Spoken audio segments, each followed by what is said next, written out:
Hello, and welcome to another episode of For the Love of Sports. My name is Michael Rasile. This is the show where we get to talk about sports, we get to talk about business, and we get to talk about everything in between. Wherever you're listening, however you're listening, you know exactly what to do. Like and subscribe, like and subscribe, like and subscribe on YouTube, 5-star review on Spotify, and over on Apple Podcasts. Give me a nice review for me and my incredible guest today. I have Jay Leonard Costner. He's a former NCAA basketball player, as well as the author of the Legacy series, available on Amazon now. Jay, how you doing, man?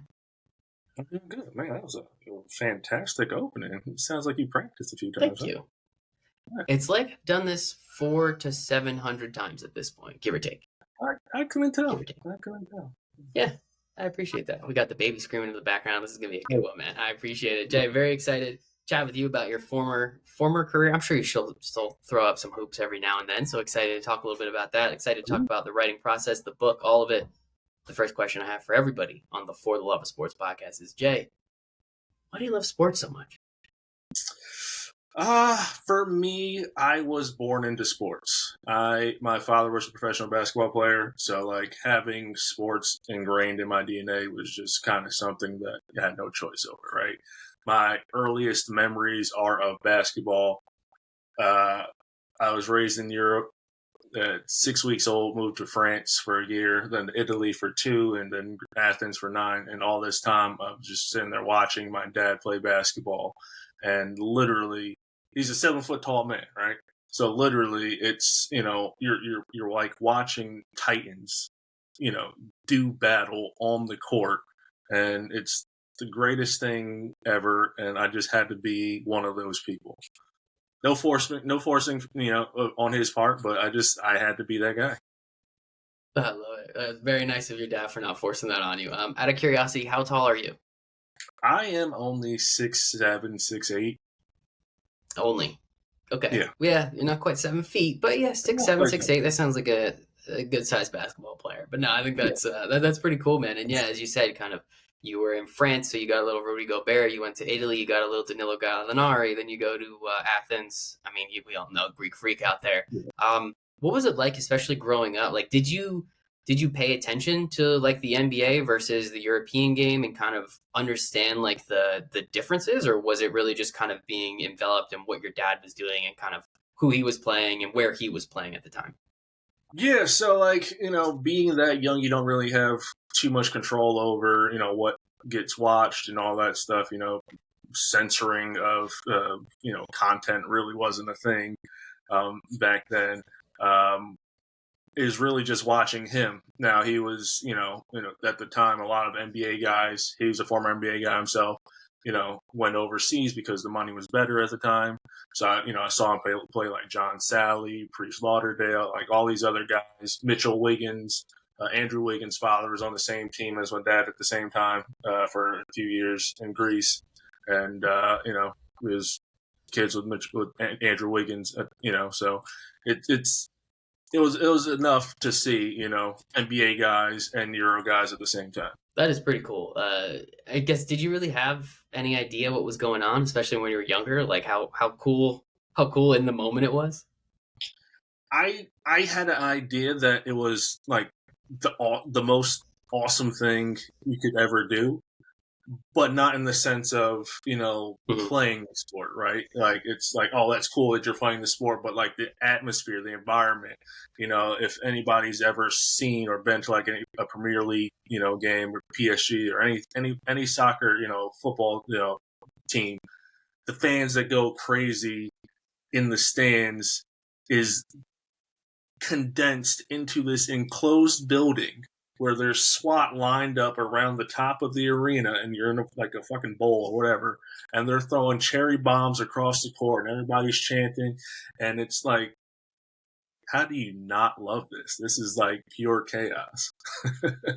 That's awesome, man. That's why. Yeah, I've seen the soccer matches on my TV. Didn't realize that. Yeah, I guess it makes sense. The basketball it's just in an enclosed, smaller space, so a lot more shenanigans, if I may, could be going on. And so you grow up, your dad's a professional basketball player overseas. It's also, just want to point out, you said the money was better in Europe. I mean, like, Yeah. kind of thinking where we're at now is just totally Yeah. mind blowing when you think about that. Also, want to point out Kobe. He was also Italy, if I'm not mistaken. So shout out Danilo Gallinari. But I think let's go with Kobe on that one, if that's cool. Fun fact, actually, my dad and Kobe Bryant's dad grew up 2 houses from each other. That is a fun fact. That's a really fun fact. Yep. Damn. Did you know Kobe? I never met. I think I may have met Kobe as a child, but not as a conscious human being. So unfortunately, it wasn't. Okay. Yeah. Still pretty cool. It's still pretty cool. That's pretty awesome.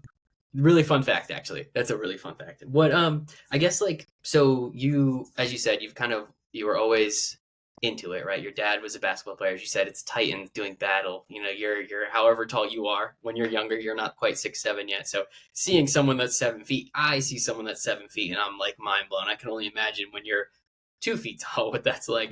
I guess at what point did you start to take basketball as, like, as you said, this is something you always wanted to do, but when did you start taking it as a serious direction that you could say, hey, this can lead me to something else? So it wasn't until we moved back to the U.S. that I started playing basketball. Like when we were still in Europe, still in Greece specifically, I was playing soccer primarily. Then we moved back to the States in about 2000, 2001, and that's when we started getting into basketball. As a small guy, I was raw, had raw talent, but I probably wouldn't say until like 7th, 8th grade is when I really started to kind of hone the skill and start to put together the work ethic with the talent. 7th grade, summer of 7th grade is when I started dunking, and then 8th grade, I'm just out there, straight athleticism and some skill going into high school and just trying to see how far we could take this.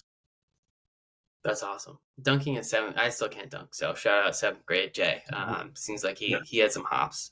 I guess, when did you realize that, like, you could actually go, like, was it during high school where you realized, like, hey, let's put this to good use, right? Let's go try and get a scholarship. Let's go play as close to professional as we're going to get for right now in college. And how did you kind of go about that whole process, especially with your dad being a former professional athlete? So, I had the privilege of playing with the Tim Thomas players, arguably the greatest AAU team ever assembled. I think there's something like 28 McDonald's All-Americans, 20 NBA players. Whoa. In its history. It's prestige all the way around. So I earned a position there at 14, my freshman year. And then was able to maintain my spot on the team, all the way through high school. And playing with those guys and seeing the guys, ahead of me. My brother was a McDonald's All-American. I'm sitting there watching, we're going on travel. It's like 14s to 18s or whatever, or 17s. And, I'm sitting there traveling with them. And I'm watching J.R. Smith. I'm watching Kyle Lowry, Wayne Ellington, Gerald Henderson, Earl Clark. I'm watching all these guys. And I'm sitting there saying to myself, like, I need to take small parts of their game and add them to mine. And if they can do it, if I can be a part of this and, I'm able to, maintain a spot in the squad, if they can go someplace, then I'm following. That, they're going to show me the path, and we're just going to go. How easy? It's very easily said. How hard is that to be done, though? Ooh, that's the interesting part. So it's not easy at all. And as we, talk, I'll kind of reveal, another reason why it made it so much more difficult. But, just the travel involved with it, trying to maintain a life between AAU and high school basketball.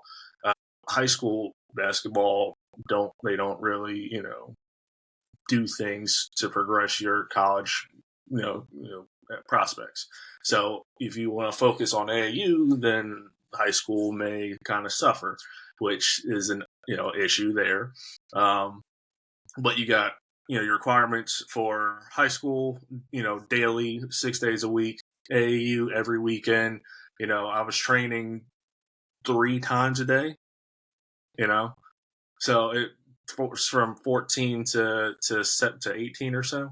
So it was a lot. It was a painstaking process, but that's what you had to do, right? You sacrifice friends, you sacrifice partying, having a social life, because the goal is to get to the ultimate level, which would be the NBA or any professional. That kind of sucks. Well, at least it's like It sounds like it does. sucks, right? Like, You know what I mean? It does, but looking back, it does kind of. But like at the time, like you don't know anything else. yeah, You're like 14, you're a teenager. It's like ball is life. Let me go hoop. I don't want to do anything else. There's nothing else that brings me the same amount of joy as really, showcasing my athleticism on the court and doing these feats that a very small group of people can do. so it sounds like you had a good time then, at least. So I think that's important, right? Because it's such an interesting, from the outsider's perspective, it's always like, oh, those parents, right? They're making their kid do all this stuff. This sounds nuts. The kid doesn't have a life. He's not a kid. But it sounds like you actually had a blast doing it. So yeah, you might have been overworked a little bit, but at the same time, still sounds like it was pretty sweet. Oh yeah, I unfortunately had my parents driving me everywhere, and then when I got my license, you didn't have to tell me to go someplace. They knew where I was. If I was in that practice, I was training, and if I wasn't training, I was, someplace else getting shots up. There you go, man. There you go. And so you're learning from your peers, which is always a really interesting process, right? Like seeing people right around your age group and saying like, "Hey, I want to take some of Gerald Henderson's game. Let's go Duke." Shout out Tyler Hansborough's face. You want to look at other people and say, "Hey, like I like what you do." How do you go? Like it's one thing from a coach's perspective, right? To have a coach say, as an authority figure, you're 14, 15 years old, saying like, "This is what you need to do, Jay." What's it like trying to learn from your peers and not just your peers, but like people you're competing against at the same time? Are you asking them questions? Is that a very open relationship? Is it something that you're just kind of watching from afar saying like, I need to learn how to do that? How do you kind of have that, especially at a young age, to kind of have that awareness and make sure that you're trying to do as much as you can and learning from those around you? It's a brotherhood, So like, before you even get the confidence to ask the question, a lot of them, especially because, my brother Brandon, is 2 years older than me. He looked at me as a little brother. So they offer me unsolicited advice. They tell me do this or, show me moves or something like that. So it wasn't hard to like get game on how to progress. And then after a while, like you start to realize and understand what type of player you are. So, I want to see, for the type of player that I was, JR, the way his footwork into how he jumps is something that I can, copy, or how he shoots, off the dribble, or just off, 1-2 pull up or something like that. That's things that I can replicate because of my athleticism. Gerald Henderson, fantastic 2-foot jumper. I want to know how he does that. That's not exactly a strong suit of mine, but if I can get the footsteps down, the footwork down for it, I can do that. And then my brother, Brandon, fantastic 3-point shooter. Watching him, although he's a lefty, just seeing how he kind of goes into the gallery. So just taking all these, small things and adding them into becoming a complete player. And, it gets to a point where I just need to watch them. Right? After the advice, after, showing me all this stuff, after the workouts, it's all right. I'm at a point now where I'm able to kind of translate what I see into the tangible, skill set. That's incredible. Shout out you. Shout out 15-year-old you for having that, again, that awareness. I think that's pretty damn cool, dude. And so you're putting in this amount of work, an insane amount of work, more work than pretty much most people do throughout their life. You're doing this as a teenager. Where does that get you? So I ended up going to St. Peter's. I had, Big East offers, SEC, a lot of, awesome schools. For me, I wanted to play right away. I didn't want to go in there or sit at a program for like 2 years. This is also before the transfer portal. So, if you go someplace, you better know where you're going, because transferring really isn't an option. That whole 1 year and then sitting thing, it was really like 2 years. So, I ended up going to St. Peter's. It's closer to home. My brother already went to NC State. It's 30 minutes from, where my family lives. My grandfather's sick at the time, but he'll be able to make it to the games. So there's that consideration. And then they also somehow managed to get 5 of the top 10 players from Jersey to go to the school. So I was like, all right, I know these guys, we're all from the same county. One of my teammates from the AAU is going there. Like, all right, let's go to St. Peter's. It's going to be a good time. We'll do so. That's awesome, man. Shout out St. Peter's. Incredible run a couple years ago. Yep. Not too far from where I live right now. Where Jersey City, right? St. Peter's? Jersey City, yeah. Yeah. So not too far, depending on traffic from where I'm sitting right now. That's always pretty cool.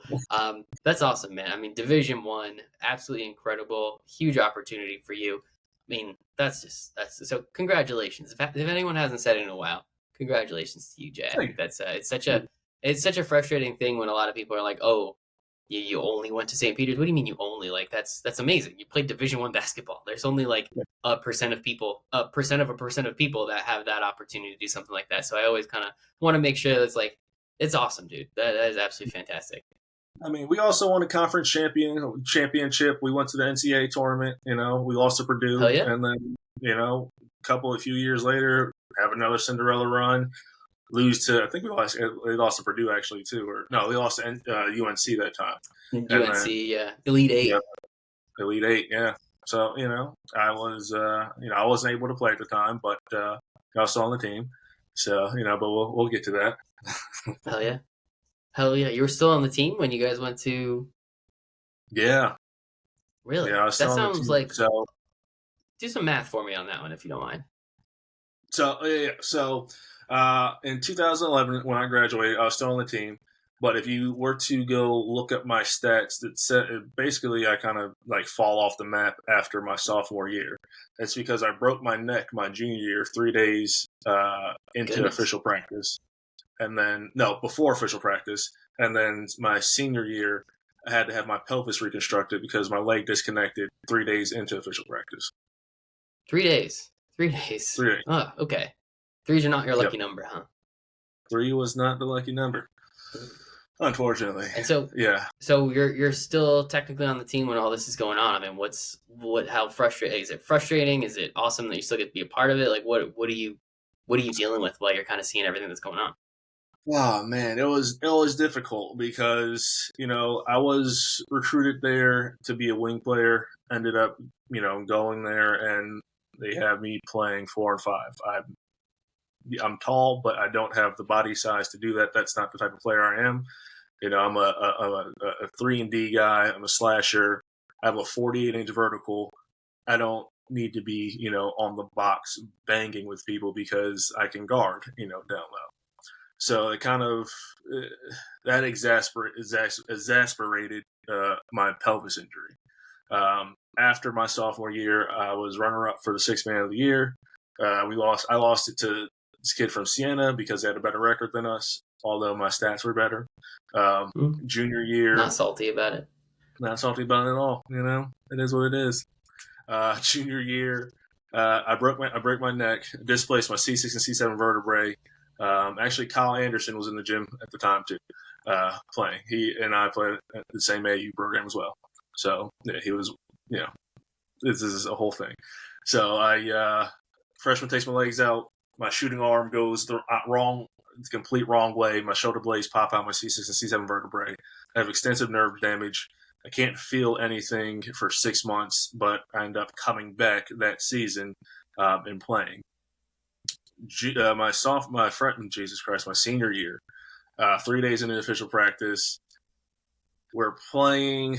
It's my coach is on my ass. He's telling me like, oh, you're not, you're dogging it. He's singling me out. He's sending me off to the side court and having me run sprints. And I'm just like, there's something wrong. Then we are going through. I think we're doing some sort of scrimmage, and me and my teammate collide, and I just feel my leg snap, and the muscles connected in my leg and my hip together completely tear apart, and I just drag myself down to the training room. And the funny part is, well, funny but kind of funny. When I get down there, I'm sitting on the table. I carry my leg up. I put my leg up. There's 2 torn Achilles, Another girl did her patella, and I'm sitting there saying to the trainer, like, "Hey, dude, there's something wrong." I'm like, he's like, "What?" Like, I can't feel it. That's pretty wrong. Yeah. Unfortunate that you got to be in that room with all those other people. But hey, what does misery love, right? What does misery love? A little company, exactly. a little bit of company. Yeah. Well, that's a drag. I guess is a good way to say it. For your last couple of years of your college career, I guess kind of is what it is, unfortunately. And hopefully you learn something from it, right? Hopefully you were able to persevere. I could say a bunch of really nice shit, but like, dude, yeah, shout out. I guess that's all I got. Perseverance, adversity, Yeah. and then so before I have surgery, I'm sitting in the orthopedic surgeon's office, and he's like, "Hey, like, do you want to play basketball anymore? Because you probably can't. Just so you know, your hip has been broken for years. You just got hit in the right spot and felt it. So that kind of, made everything a little bit better because everything that I accomplished prior to coming to college, I was doing on one leg. That's wild.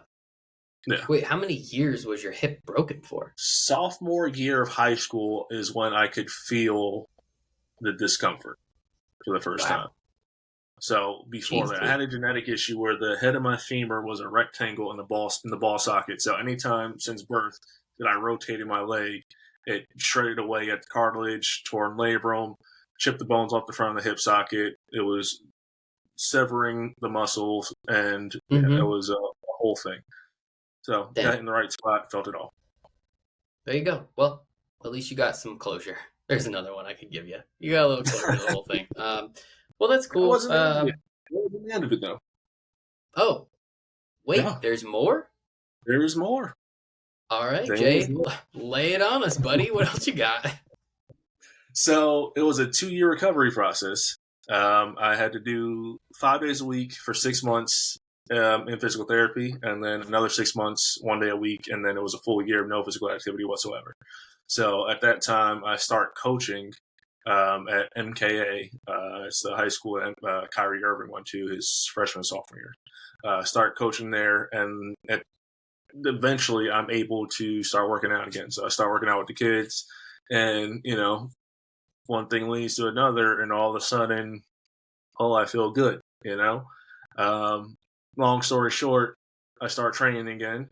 I get an invite to the NBA D League, which is now the G League, to come work out for them. I still had a little drop of some of prospect in there, and they're like, come work out with us, and see if see what you got, see if you can make a team. So I go there, play fantastic. The Lakers coach tells me I was top 2 best players there. I get done. I walk out head high. As soon as I was clear of anybody, I started crawling to the car where my dad and my grandfather were picking me up because I couldn't walk. I was in so much pain. Ugh. But I got a contract offer. Hell yeah. Yeah. Did you tell him that you couldn't walk? No, nobody needs to know that, I was gonna say, right? Like you signed that contract, and then whatever was wrong with you just happened. Like it's when I stepped out of my car this morning, I guess, right? Yeah, I mean, unfortunately, that wasn't an option. I started working. I started working in sales at the time, and the contract that they gave me wasn't comparable to how much money I was making as a civilian. So I was just like, yeah, you know what? Now I'm just gonna hang it up. I'm in way too much pain to put my body through this. And then thought that was the end. And then 2016, the Greensboro Swarm, the Charlotte Hornets D League team reached out to me, and they're like, "Hey, come try out for us." And I was like, "Yeah, why not?" What's the worst that could happen? What's the worst that could happen? I'm just in a crap ton of pain.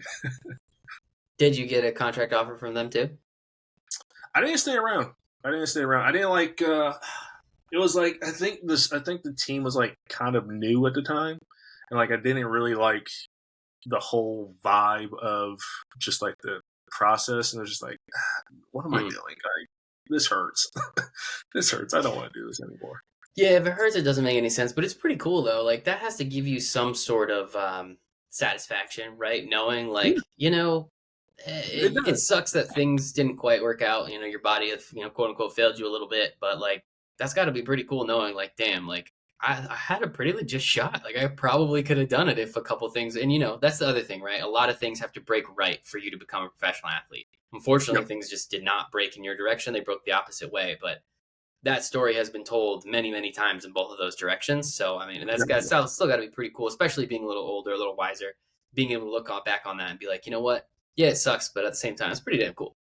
Yeah, it's inevitable. Everybody who plays any sport is going to get hurt at some point, and you know, for me, just looking back, seeing that you know I was able to accomplish all this great stuff on one leg and still get the contract offer from the logo I'd been chasing my entire life. I was just like, it was a success. You know, we did it. Do you have that contract like framed and put up somewhere? Oh, it's in my phone.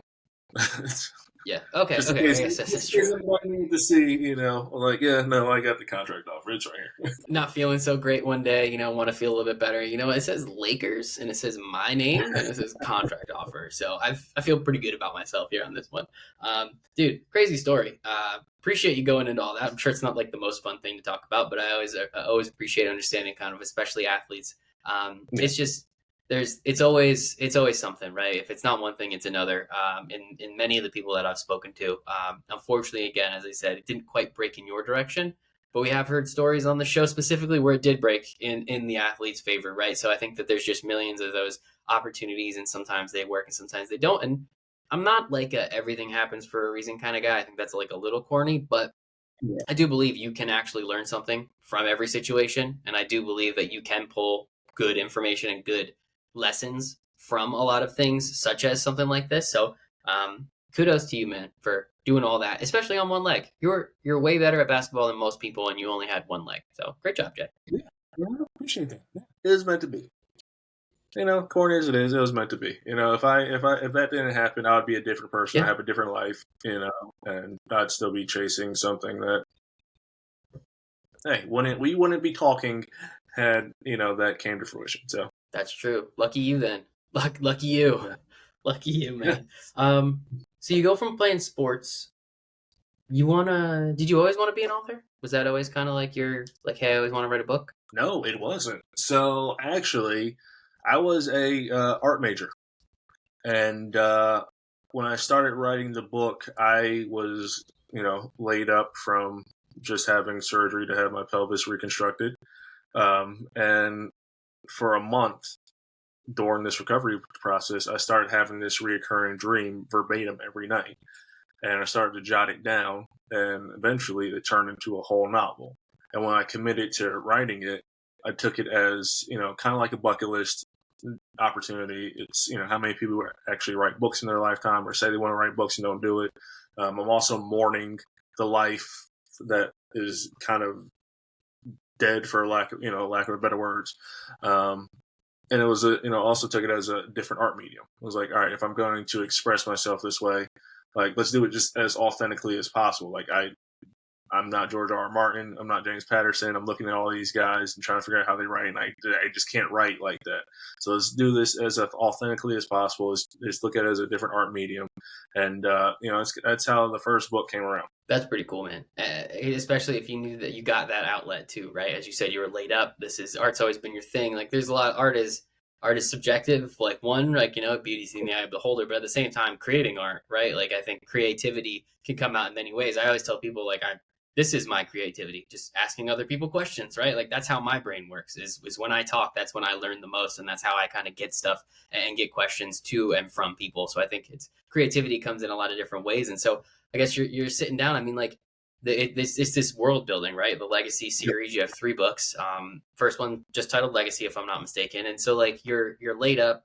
Like, where do the ideas come from? Like, what are you doing? How are you trying to draw on inspiration? Like, it's always my son, his name is Caden Cash Rasile. His initials are CCR for the famous American rock band Creedence Clearwater Revival. Nice. I love them. I love him. It all works out. It works out really well. But like, I always like told my wife, like not that I pigeonholed us into that name, but like the hardest canvas to paint is a blank one, right? Like Yeah. when you just have Yeah. a white piece of paper in front of you, it's really hard. Like, well, what do you put down? Once you have some sort of guardrails, right? Once you have some sort of just like attributes, something to point to, it's so much easier to create at that point, right? So like, how do you even start this type of process for a fantasy novel? Like, where are you starting? Where are you getting inspiration? How are you taking this white canvas, taking like very small bits and pieces, and then being able to just go and build an entire world from there? So there's different parts of me that go into each character. Like you said, art is subjective, but as you're creating anything, it's really just a matter of communication. And as I'm writing, I'm not plotting things out. It's all flow state. So as soon as something comes to me, I can be triggered by anything that will spark either the idea for maybe a scene or an ending or a beginning. And if I have an ending and if I know how it's going to end and I can figure out how it's going to begin, then I can figure out what happens in the middle. So after writing the first book, I publish it, and then I don't do anything with it at all. I don't promote it, nothing. I ended up just started, writing. I wrote the second and third books together in 3 months, and then I don't do anything with the series until actually COVID, when I have the idea for a fourth and fifth book, which I write. And I've written the fourth and fifth books now, and we're at this opportunity where people are interested. So I redo I do a second edition of the first book. I have a different voice at this time now, but the imagination has been kind of molding and been evolving and becoming greater. And just the idea, at this point, it's like, all right, I see this being bigger than just a story.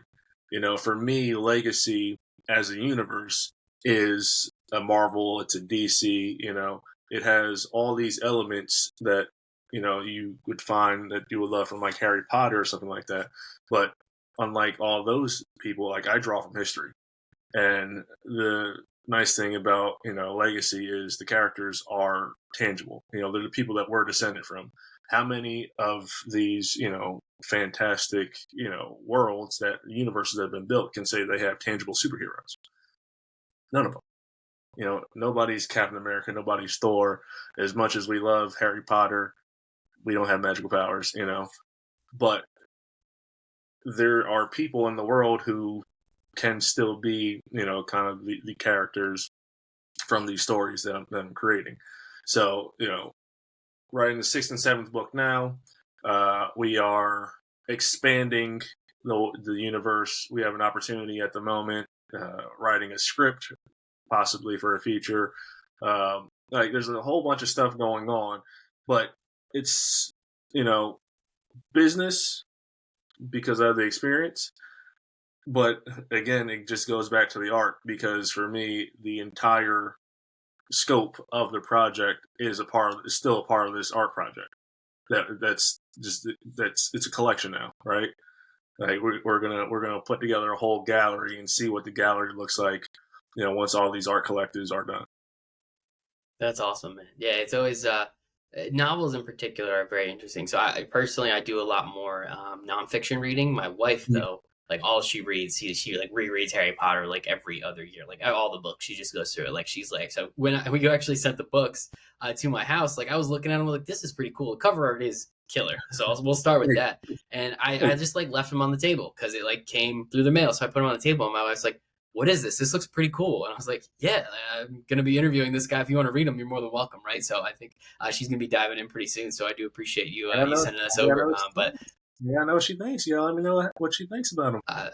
I would love to. Don't worry, you're going to get her probably a pretty good review on Amazon. We'll start with that. How about that, man? But I guess like with that, right? So you have this idea for one book, you then start creating, and as you said, it's just this art project at that point. It's a universe, and you always hear people getting angry that like, oh, why are they creating this universe? It doesn't need to be done. But like when you legitimately create a universe, you're not just creating a couple characters, right? Like the one thing that like surprises me is like Harry Potter, that world.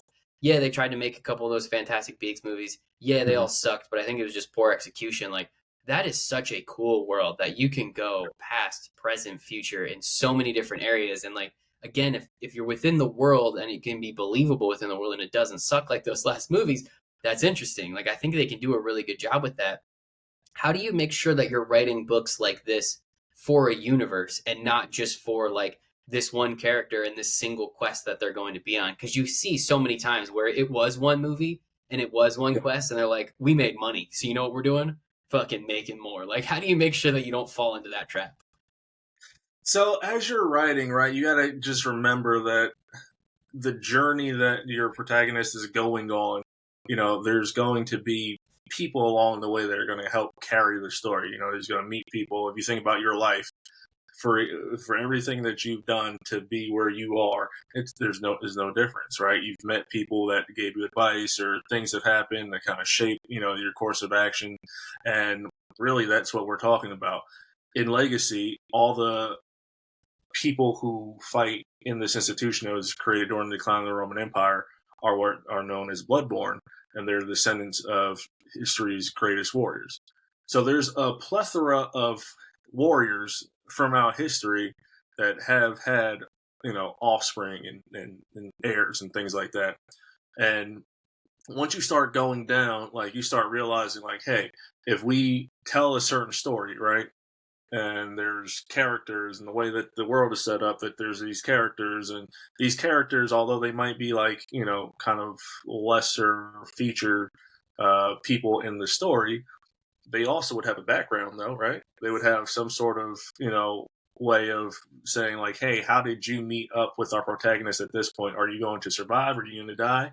What's going to be the next course of action as we go on? So there's probably 30 to 40 spinoffs I've already set up that stay within this world, within the same lifespan of our protagonist. There's a 20-year jump after the third book to the fourth book, and that's kind of one of the things that, like, you want from Harry Potter. You want to see his progression, and after, Deathly Hallows, but we don't get that, and for our protagonist in Legacy, we're going to get that, you're going to get that question answered. You're going to see where he where he goes. Like, the real antagonist of Legacy is humanity and what he wants from his life versus what the world and fate and all these different factors, that keep attacking him, want from him, are going to do in terms of his character development. So it's a real interesting story. That is pretty cool, man. Shout out to you. I've always, I was telling you before we got on, like I used to play a bunch of Dungeons and Dragons, and my one buddy was the best dungeon master. Like he the story would twist it would turn, and it would do this, and we'd roll a bunch of d20s, and it was the absolute best. And like I always was like, dude, you should just like turn some of these into a book, because some of these stories are cool. And it sounds like, any chance you were a dungeon master for your buddies back in the day? Oh man, I couldn't get. I was a Pokemon guy, I couldn't get into the. Okay, all right.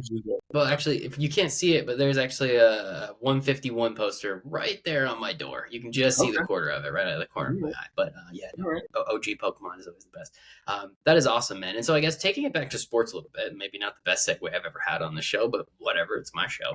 What how do you take the lessons that you learned in your time being an athlete, putting in the 8 workouts a day as you did, working the 8 days a week, doing everything that you needed to do? How do you, what do you pull over from your athlete life, from your professional, from your athletic life into something like this, in this art based, like left brain, right brain kind of shit? Like what are you taking from the one side of you and putting into the other? And then even vice versa, when you were playing, what were you taking from the art side and using it on the professional and the athlete side? So that's a real good question. When I was playing, the two were separate. They were devoid. There was no connection there at all. They were separate personalities. I was separate people. I didn't have any identity outside of basketball when I was playing, because if I did, I wouldn't be as good as I was. I wouldn't be able to force myself through, the discomfort that I was having, and I want to be able to succeed and get to where I wanted to go.